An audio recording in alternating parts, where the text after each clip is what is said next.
Bom dia, irmãos, sejam todos bem-vindos a esse nosso tempo de estudo da Palavra de Deus. Muito bom estarmos com vocês e oramos para que todos tenham tido uma semana abençoada e que possam ter esta próxima semana, que se inicia hoje, também uma semana muito abençoada na presença do nosso Deus. Feche os seus olhos e vamos falar com o Senhor e vamos iniciar assim a nossa escola bíblica. Senhor Deus e Pai, muito obrigado porque o Senhor tem sido tão bom para com cada um de nós, dado-nos a oportunidade de conhecermos cada vez mais do Senhor. E a escola bíblica é um momento muito oportuno para que possamos conhecer da Tua Palavra e sermos por ela transformados. Que o Senhor fale ao nosso coração e nos dirija nesse tempo. Assim oramos em nome de Cristo Jesus. Amém. Estamos falando durante esse mês de maio, que é o mês da família, sobre famílias fortes, igreja forte. E aos domingos pela manhã a gente tem visto pela Bíblia exemplos de famílias fortes e alguns comportamentos que elas tiveram e deixaram como o Senhor permitiu que ficasse registrado para que nós hoje, famílias, pudéssemos também seguir o mesmo padrão destas famílias lá do passado e que foram muito abençoadas e que abençoaram a sua época, as pessoas ali daquele seu tempo. E hoje nós de novo vamos olhar para a família de Marta, Maria e Lázaro. Agora olhando num texto lá de João, capítulo 12, se você quiser já abrir sua Bíblia, nós vamos encontrar. E vamos perceber nessa família que eles... era uma família que priorizava o reino de Deus, a gente viu isso a semana passada. Vemos que cada um deles, pensando em Marta e Maria, tinha a sua forma de adorar ao Senhor, de servir ao Senhor, e aplicamos isto para nossas famílias, onde cada um de nós tem um perfil, e cada um de nós, então, deve ajudar o outro, abençoar a vida do outro, para que todos como família possamos estar adorando ao Senhor. Semana passada também vimos que esta família era uma família que era hospitaleira. E aí ficou para nós o desafio de também sermos pessoas hospitaleiras, que abrem não só a casa para receber pessoas, mas que também nós sejamos pessoas que venhamos a abrir nossa vida para que outras pessoas tenham apoio através das nossas vidas, sejam aconselhadas, sejam exortadas por meio da nossa vida. E hoje, quando a gente chega aqui em João capítulo 12, nós encontramos mais um momento e mais duas lições que queremos extrair daqui e compartilhar com os irmãos. Então a leitura aí de João capítulo 12, Evangelho de João capítulo 12, os versículos 1 e 2. 6 dias antes da Páscoa, Jesus foi para Betânia, onde estava Lázaro, a quem ressuscitara dos mortos. Ofereceram-lhe ali um jantar. Marta servia e Lázaro era um dos que estavam à mesa com ele. Então aqui, o que nós temos muito claro no texto, 6 dias antes da Páscoa, Jesus está de novo em Betânia e vai hospedar-se na casa de Marta, Maria e Lázaro. E Lázaro aqui, no capítulo anterior, a gente sabe que ele havia morrido e foi ressuscitado por Jesus, e agora ele está de novo com vida e está à mesa juntamente com Jesus. E aí a gente observa de novo Marta servindo, e Maria a gente vai falar um pouquinho dela daqui a pouco. Então Marta continua sendo Marta, servindo ao Senhor Jesus, preocupada com os hóspedes que estão na casa, esta era a função dela. Lázaro, por sua vez, está assentado aos pés do rabino, e a gente vai lembrar que essa é a normalidade, os homens faziam isso, era normal os homens se assentarem aos pés de um rabino. O anormal foi o que Maria fez quando ela, na outra vez que Jesus esteve lá, ela se assentou aos pés de Jesus. Mesmo assim, mesmo não sendo natural, comum naqueles dias fazer isso, ela não foi recriminada por Jesus. De forma alguma, ela foi até elogiada por ter escolhido a melhor parte. E agora, então, de novo, Jesus está na casa deles, e o texto nos diz que eles ofereceram um jantar a Jesus, e Lázaro está com ele à mesa. E a primeira dica, então, que nós queremos falar sobre famílias fortes são famílias que valorizam a comunhão à mesa. Uma família forte, ou que busca o seu fortalecimento, é uma família que valoriza a comunhão à mesa. Semana passada já falamos um pouquinho sobre isso, mas aqui a gente consegue observar isso, que Jesus está ali e eles oferecem um jantar para Jesus, e Lázaro está com ele à mesa.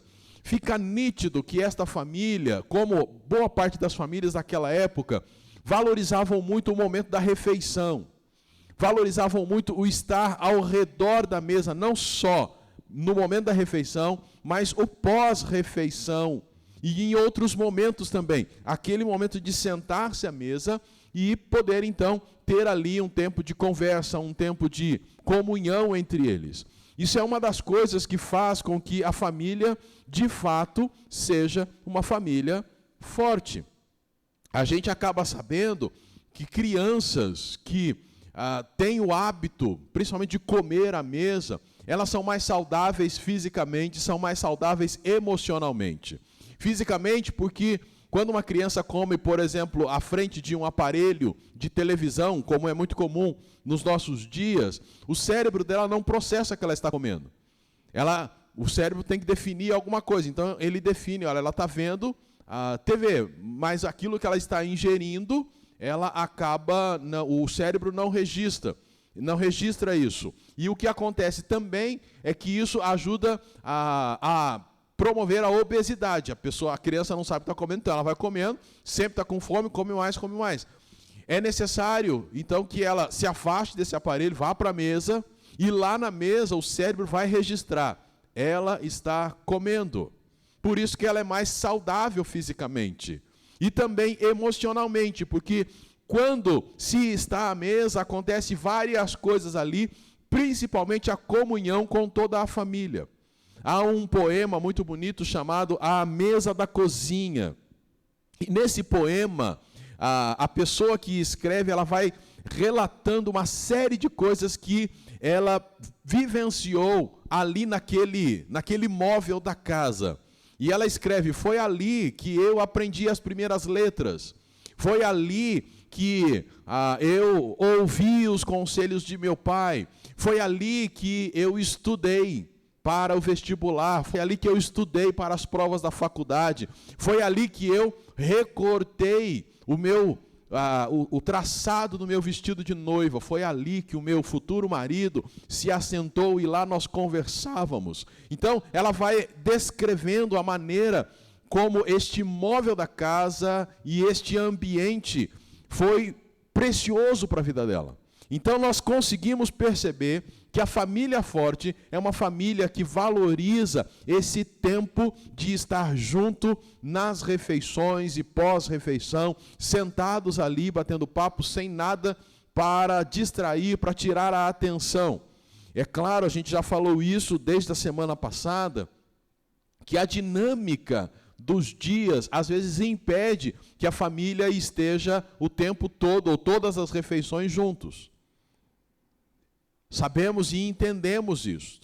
Mas é importante que, quando houver oportunidade, a família esteja à mesa, assentados à mesa. Uma prática que ocorria séculos atrás, e até mesmo século passado, em algumas famílias ainda eu sei que isso acontece, mas no momento da refeição, a família se assentava, lares cristãos, o pai pegava a Bíblia e cada dia da semana ou cada refeição, alguém ia ler um texto, um versículo da Bíblia. Ao lerem este versículo da Bíblia, então era feita uma oração e depois eles participavam da refeição. E após a refeição, todos permaneciam por um tempo à mesa, conversando, terminando os assuntos que foram desenvolvidos durante a refeição. Então isso era algo que fortalecia a família. E hoje nós estamos sendo chamados para pensar exatamente nisso. Para pensar que valorizar a mesa, valorizar esse tempo em família, é algo que vai fortalecer a sua família e a minha família. E a ideia não é qual o formato do móvel, se ele é grande, se ele é pequeno. A ideia é como nós usamos este móvel da nossa casa. Uma vez, alguém citou 3 coisas que são muito preciosas quando nós estamos à mesa. A primeira delas foi: a mesa é o melhor lugar para informar a família. Isto é, saber uns dos outros. É ali que a gente conversa e fica sabendo como está a vida daquela pessoa que é membro da nossa família. Como que ela está, o que ela está fazendo, qual projeto que ela está desenvolvendo, como estão as coisas no trabalho, como estão as coisas na escola. É aquele momento em que perguntas simples do tipo: como que você está, como foi o seu dia hoje, o que você leu, o que você está lendo nas Escrituras. É hora de compartilhar alguma curiosidade que se descobriu nas Escrituras. Por isso, irmãos e irmãs, é muito importante que nós, principalmente nós, os líderes da casa, incentivemos todos da família a irem fazer as refeições à mesa. E não mais espalhados, cada um por um canto. Um no quarto, o outro lá na sala, outro... E quando forem para a mesa, fazer com que nada que tire a atenção vá também para a mesa. E aí nós estamos talvez nos referindo aos equipamentos eletrônicos que nós temos hoje. Não leve celulares para a mesa, não leve tablets para a mesa, não leve serviço para a mesa. Tente ter aquele momento para estar com a família. Então é um momento em que se pode informar a família. É também momento em que se molda a família. Molda, digamos assim, os valores morais, se molda caráter. Por quê? Pai e mãe vão estar ali como os líderes da casa, ajudando os filhos a refletirem sobre diversos assuntos que surgem na hora das refeições. E quem tem feito refeições à mesa sabe que muitas vezes surgem assuntos que às vezes você nem estava imaginando que iria surgir. E é nesta hora que se pode moldar, usando as Escrituras Sagradas, usando aquilo que a Bíblia diz, para moldar o caráter, moldar os valores da família. A Bíblia diz isso, e aí o pai pode citar, a mãe pode citar, os próprios filhos podem citar alguma coisa. Então é momento que a família aproveita para ser moldada pelo Senhor. É também momento da família conversar. Ela vai ser um momento de informar a família, um falar como ele está, cada um fala como está. É momento de moldar os valores morais da família, mas é também um momento de conversa, troca de opiniões, troca de ideias, tantas coisas acontecendo, e a família pode trazer equilíbrio para os membros dela diante de tantas coisas que estão acontecendo. O tempo que nós estamos vivendo é um bom exemplo disto. Quantas informações a respeito desta doença que tem assolado o mundo têm chegado até a sua casa? Como essas informações têm chegado até lá? Qual é a responsabilidade que você, como líder da casa, homem e mulher, tem diante dos filhos? Como traduzir isto a eles? E aí vale o pai e a mãe se informarem, procurarem boas informações, informações coerentes, e aí acalmar o coração dos filhos, acalmar o coração de toda a família. Se isso não acontecer à mesa, num bate-papo, num tempo de conversa, a família pode entrar numa paranoia, numa loucura, diante de tudo isso que está acontecendo. E a família, não fazendo isso, está perdendo a oportunidade de acalmar esses corações. Então, essas 3 dicas, elas são muito importantes, e você pode encontrá-las no livro deixa eu achar o nome dele aqui, de Bruce e Stan. Ele fala que Deus está nas pequenas coisas da família. É o título do livro. Deus está nas pequenas coisas da família. E aí ele cita esse valor que tem de estar à mesa. Meu irmão, minha irmã, nossa oração é que cada pessoa que faz parte da nossa comunidade, cada família, comece a redescobrir a importância de estarem assentados, conversando, trocando ideias, trocando experiência, trocando informações. Como falamos na semana passada, levando cada um a conhecer a história um do outro, principalmente os filhos conhecendo a história dos pais, de toda a família. Sentar, por exemplo, para, se tiver álbum de fotos, ver essas fotos. E aí, então, lembrar de situações que envolveram aquele momento. Falar das conquistas que a família já alcançou. Passeios que um dia puderam fazer, trazer à memória várias coisas. E nesses dias, nós temos precisado realmente trazer à memória aquilo que nos dá esperança. É claro, as misericórdias do Senhor são a causa de não sermos consumidos e é ela que nos dá toda a esperança. Mas Deus permite também que eventos que tenhamos vivido como família sirvam de alento neste momento ou nestes momentos tão incertos que nós temos passado nesses dias. Por isso, primeira coisa que a gente aprende olhando para esse texto é: voltemos a valorizar a comunhão à mesa. Isso é muito importante, como família você fazer. Abandone todas as outras práticas. Quando puderem, reúna todos ali. Se não dá para reunir todos, reúna quem está. Há famílias que a gente sabe que tem vários filhos, 2, 3 filhos, e cada um deles tem um horário. E os pais então se programam para estar com um filho em tal horário. E aí eles têm um tempo ali juntos à mesa com o filho. Depois eles vão estar à mesa com o outro filho, que em outro momento vai estar. Mesmo que eles já tenham feito a refeição, digamos, eles comem um pouquinho agora, e depois sentam só à mesa juntamente com o filho, comem alguma coisinha, mas para estar ali com ele. Irmãos e irmãs, valorizemos isto. Isso é muito importante para que a nossa família possa ser fortalecida, para que os nossos filhos estejam emocionalmente bem. E emocionalmente bem tem a ver com, eles trazem uma série de informações de fora. Quando chegam em casa, tem tudo isso equalizado pelos pais, organizado na mente deles pelos pais. E os pais vão poder dizer, olha, funciona mais ou menos assim, é isso, olha, isso que você ouviu não é verdade. E aí então os pais poderão indicar e ajudar os seus filhos a serem emocionalmente saudáveis. Olha aí o versículo de número 3, que nos leva para a segunda lição de hoje. O versículo 3 diz assim: então Maria, tomando um frasco de bálsamo de nardo puro, de alto preço, ungiu os pés de Jesus e os enxugou com os cabelos. E a casa se encheu com o perfume do bálsamo. Percebeu o que aconteceu?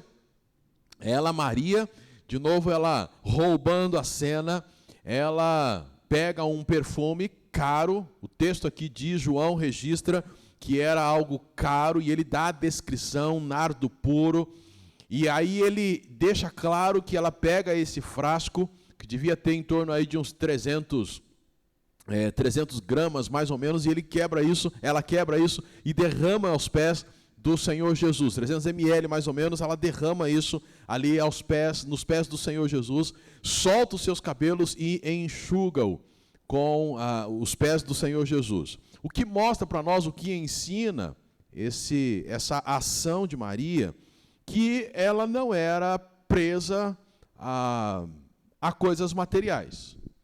Na verdade, mostra que ela era desprendida de coisas materiais.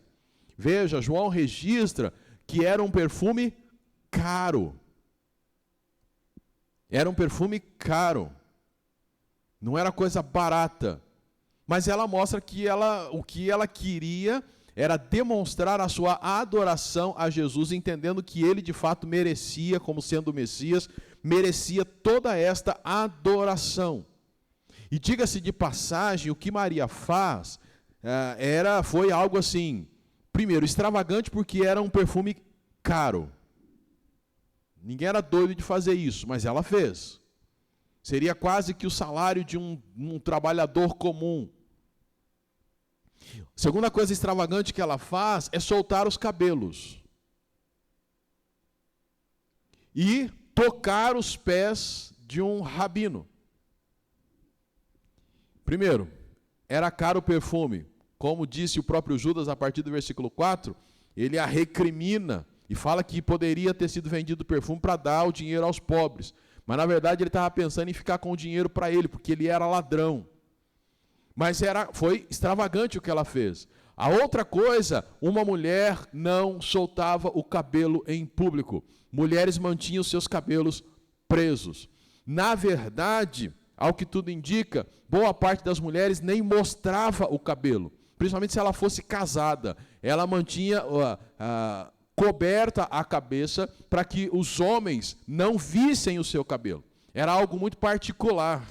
Então, quando ela solta os cabelos, já, segunda ação, bastante extravagante. E a terceira é quando ela toca os pés do Senhor Jesus com os seus cabelos e as mãos. Somente escravos tocavam os pés das pessoas. E mais do que isso, quando eles tocavam os pés, era para limpar os pés, para ungir, né? E eles usavam água, não usavam perfume. O perfume ou o óleo era usado na cabeça. Olha como Maria inverte tudo, quebrando a cultura da época, podemos assim dizer. E tudo isso para adorar ao Senhor Jesus. E de novo, ela não é recriminada pelo Senhor, que diz para Judas e para todos os outros a quem ele estava representando: deixai-a, porque o que ela está fazendo já está antecipando o momento da minha morte. Se você ler a partir dos versículo 4, você vai perceber isso. Versículo 7, então Jesus respondeu: deixai-a em paz, pois ela aguardou para o dia da preparação do meu corpo, para o meu sepultamento. Deixai-a. O que Maria faz quebra várias regras da época e o Senhor diz: deixai-a.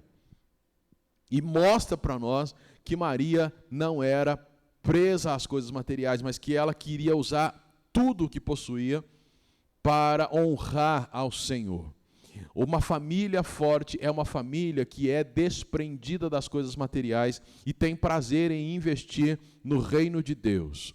E aí eu vou tentar compartilhar um pouquinho com vocês o inverso disso. O inverso de uma família que é desprendida é uma família que valoriza muito as coisas materiais e quer as coisas materiais para si. E aí pode, entre outras coisas, cair num risco, num perigo muito grande, que é chamado do consumismo. Ela quer tanto as coisas para si, que começa a consumir em demasia. E isto traz uma série de prejuízos para a família. Quando ela não entende que aquilo que ela tem, que ela possui e que ela é, pertencem ao Senhor, ela deseja se tornar dona daquilo e consumir o máximo. E aí vira como se fosse um saco sem fundo. Sempre quer mais e quer mais. O que isso causa e pode causar na família? Leva todos a trabalharem em demasia, porque precisam de mais. E aí sobra pouco tempo para a família. E quando a gente começa a correr atrás, a gente não percebe que o limite já deu. A gente sempre quer mais.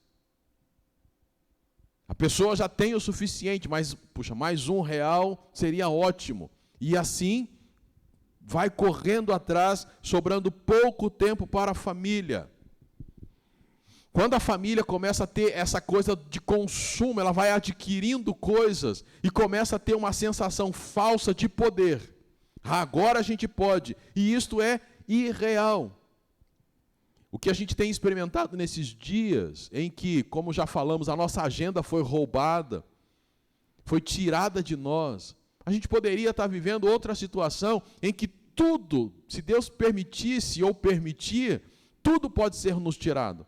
Tudo aquilo que a gente acha que é a nossa segurança, de repente pode ser tirado. Então, esse consumismo, essa valorização das coisas materiais, cria em nós uma falsa sensação de um poder, que é falso, que é irreal. Leva muitos a serem desenfreados nas compras. Pesquisas já têm mostrado que eu acho que de cada 10 pessoas, 3 gastam assim, desenfreadamente. Não tem controle. Por quê? Porque valorizam as coisas materiais. Acaba dando para as crianças a informação de que não existe privação. Não precisa fazer economia. E isso tira, inclusive, a criatividade dessas crianças. Elas têm tudo. Tudo é só passar o cartão. Se tem dinheiro na conta, passa o débito. Se não tem, vai o crédito. Mas o importante é ter. E quando falta as coisas, também falta criatividade. Várias vezes eu conto isso aqui na igreja, vocês já ouviram isso. O fato de ter vindo de família humilde, quantas vezes nós vimos a criatividade em ação lá na nossa casa. Meu pai falece, a gente ainda é pequeno, e minha mãe sendo criativa, tendo 4 filhos menores de idade, sendo criativa em arranjar coisa para comer, mistura, coisa que não ia virar nada, vira alguma coisa. Criatividade, coisa que falta hoje. Por quê? Porque a gente está acostumado a só consumir. E aí quando vem a crise, não tem criatividade. O que eu vou fazer? Não sei o que eu faço. Eu só sei passar cartão, só sei parcelar. Eu não sei fazer mais nada. Não sei como se resolve uma situação. A escassez não existe, porque valoriza demais a compra resolve, ou para resolver se compra as coisas, para acalmar o coração se compra as coisas, para diminuir a tristeza se compra as coisas, para passar a raiva se compra as coisas, e assim vai gerando uma série de problemas. Inclusive, muitos casamentos enfrentam sérios problemas porque compraram demais e não tinham tudo para pagar. E aí, então, entraram em dívidas, criaram uma série de problemas ali, e aí, então, a família experimenta muitas dificuldades. E aí a gente tem que começar, aproveitando a nossa aula, falar um pouquinho como trabalhar com essa questão dessa compulsividade pelas compras. Abandone o cartão de crédito. Uma das dicas: use só o débito ou compre só no dinheiro. Não deixe de ter esse hábito de passar o cartão e ficar dividindo. O cartão de crédito, a gente sabe que os juros são enormes, e se você não pagar a fatura total, você vai ter muitos juros aí colocados em cima. Aprenda a comprar se você tiver o recurso. Se não tem, deixa para depois. Dê a oportunidade do Senhor suprir a sua necessidade, aquilo que você está precisando. O que a gente vê em Maria era alguém que era desprendida dos bens materiais. Mas se você é alguém que valoriza os bens materiais e por isso até entra em dívida para tê-los, breca aí.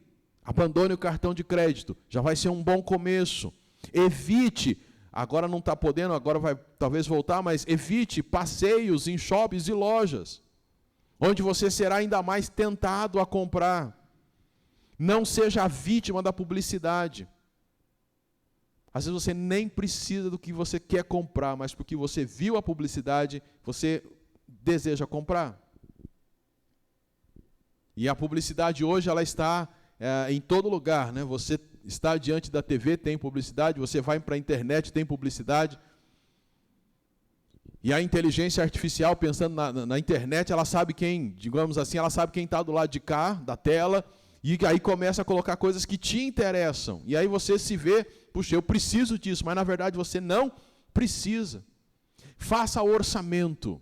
Irmãos, dentro dessa questão material, é muito importante que, uma vez que a gente realmente queira ser desprendido das coisas materiais e utilizá-las para a glória de Deus, comece também fazendo o orçamento. E faça um orçamento não baseado naquilo que você gostaria de ganhar ou sonha em ganhar. Faça um orçamento baseado na realidade daquilo que você ganha.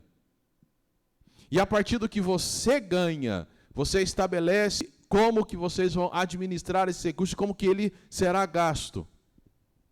Comece com as coisas essenciais. e deixa as demais coisas para depois. Quando pudermos, a gente faz. O que a gente percebe é que a propaganda hoje é que você pode ter tudo. O que a propaganda não continua dizendo é não sabe se você vai conseguir pagar por tudo. Não sabe se você vai conseguir dormir depois de adquirir certas coisas. Mas a gente só olha o valor da parcela e vê se cabe no orçamento. Mas a gente procura ensinar, quando falamos de finanças, que devemos ter um orçamento, devemos ter a prioridade de adquirir aquilo que é necessário, e não somente olhar se a parcela cabe no orçamento. Até porque o nosso orçamento deveria ser fazer aquilo que é necessário e ainda sobrar um valor para termos uma reserva, para fazermos uma reserva. Então, por isso, comece a colocar no papel. Compre o necessário, não compre pela emoção. Quando for ao mercado, não vá com fome. Ignore as prestações. Tente abandonar comprar a prazo. Alguém uma vez me disse: eu só compro a prazo quando eu já tenho dinheiro na reserva, para se acontecer alguma coisa eu já poder quitar aquela dívida.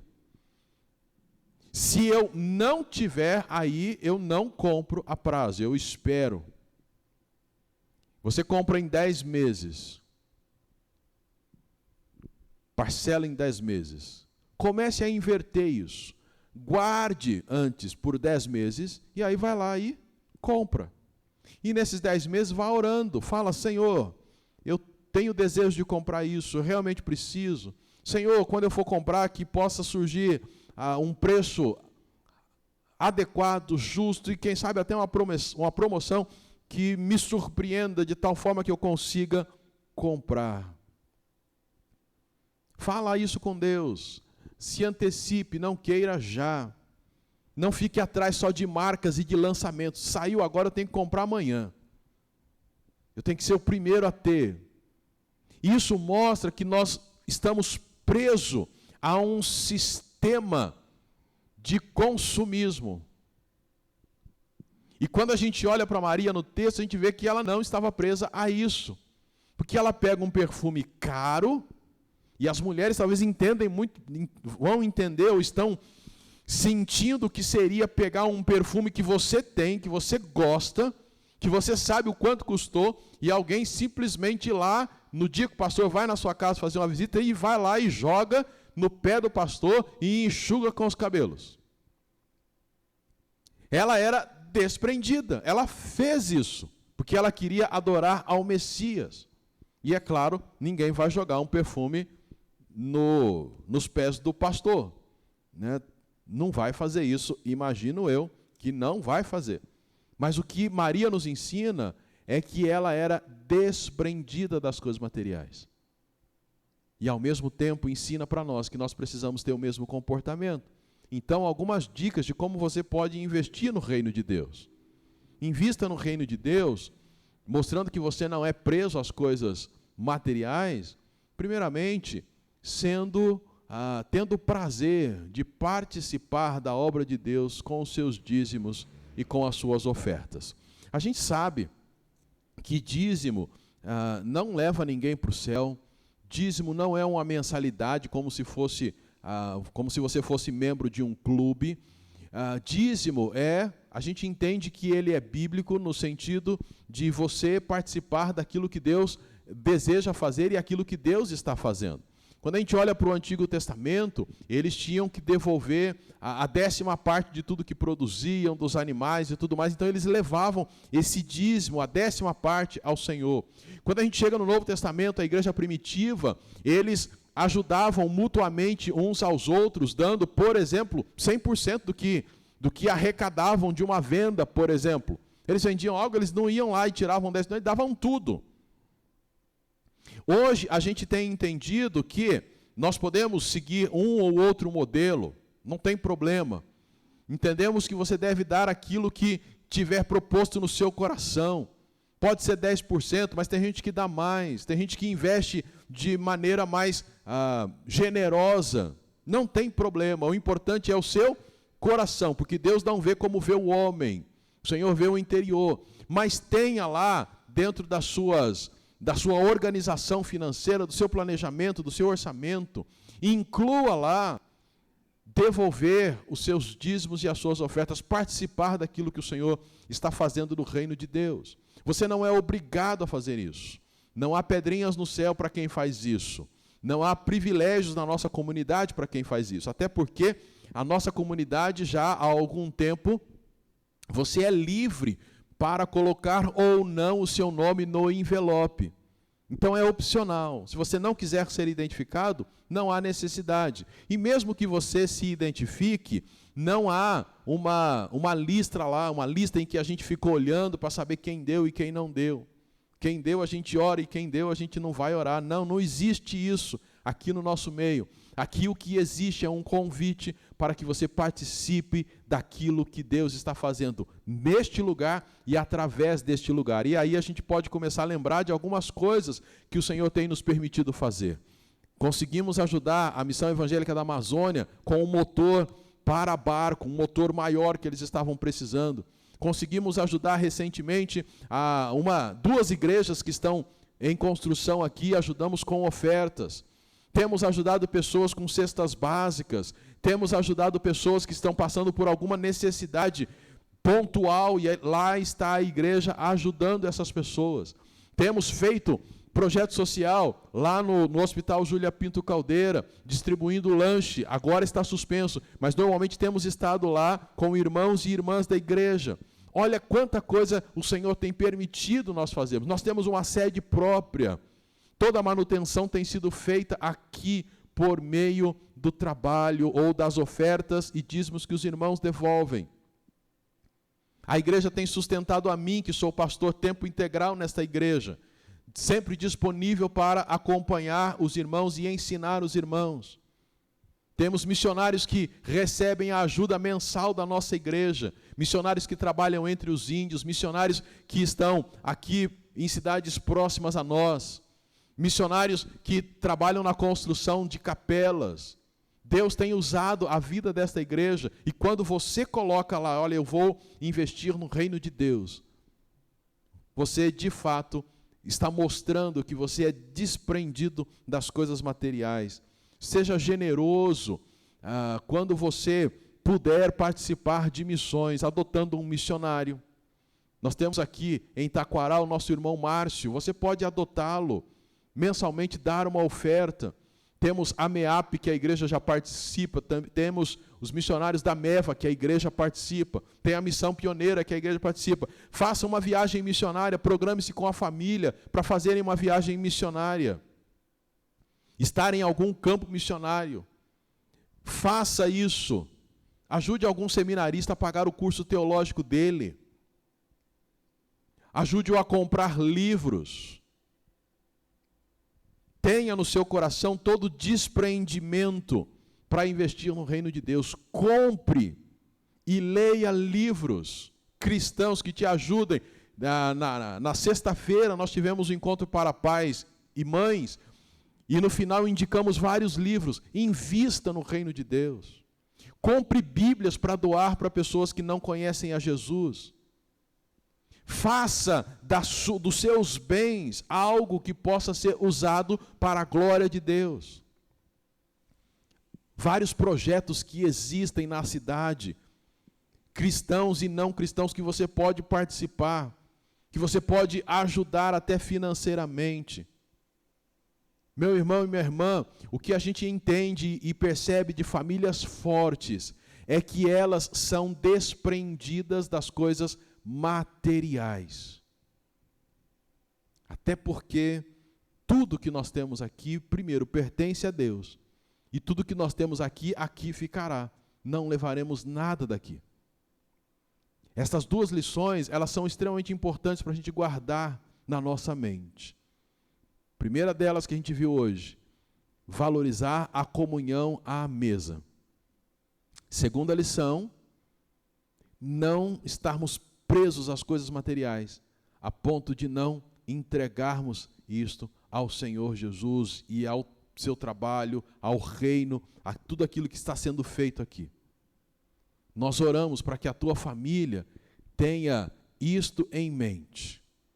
lá dentro de casa, valorizem a comunhão à mesa, juntos, batendo papo, se fortalecendo, compartilhando a vida com o outro. Na comunidade, no dia a dia, sejam desprendidos das coisas materiais e entregue tudo a Deus. E a gente termina lembrando que se há algo precioso que você pode entregar para Deus, é a tua vida. Você é algo precioso para Deus. E Ele quer que você se entregue a Ele. E, de fato, se torne o bom perfume de Cristo. Que você possa, se ainda não fez, tomar a decisão de receber Jesus como Salvador da tua vida. E assim se derramar aos pés dele e tê-lo como Salvador da sua vida. Àqueles que já aceitaram a Cristo, que possam seguir as instruções da Bíblia, tendo um coração liberal, pronto e aberto a investir no reino de Deus. E diga-se de passagem, louvamos a Deus por esta comunidade, onde nós temos irmãos e irmãs que têm investido de maneira generosa, alegre, espontânea, no reino de Deus, com seus dízimos e ofertas e demais doações. Obrigado por você fazer parte dessa comunidade e estar entendendo esse princípio tão importante. Louvamos a Deus por esta igreja, louvamos a Deus porque aqui nós temos vários irmãos e irmãs que são desprendidos das coisas materiais. E louvamos a Deus também porque cremos que, depois dessa palavra, muitos vão voltar a valorizar a mesa, de estarem juntos à mesa, conversando, tendo um tempo juntos e cada um crescendo cada vez mais no relacionamento com Cristo. Nossa oração é para que o Senhor possa, de fato, abençoar muito a tua vida, abençoar o seu dia e que possamos, com estas lições, irmos nos adequando à vontade de Deus para as nossas vidas. Vamos orar e assim terminarmos. Obrigado, Senhor, porque nós tivemos esse tempo em que paramos para refletir sobre a atitude vivida ali na família de Marta, Maria e Lázaro. Que essas duas lições possam ser colocadas em nosso coração pelo Teu Santo Espírito e Ele mesmo também nos impulsione a vivê-las para a glória do Teu nome. Muito obrigado, rogamos ao Senhor que dê a cada um restante de dia abençoado. Assim oramos em nome de Jesus. Amém. Que Deus os abençoe e até a nossa próxima transmissão. Fiquem na paz do Senhor.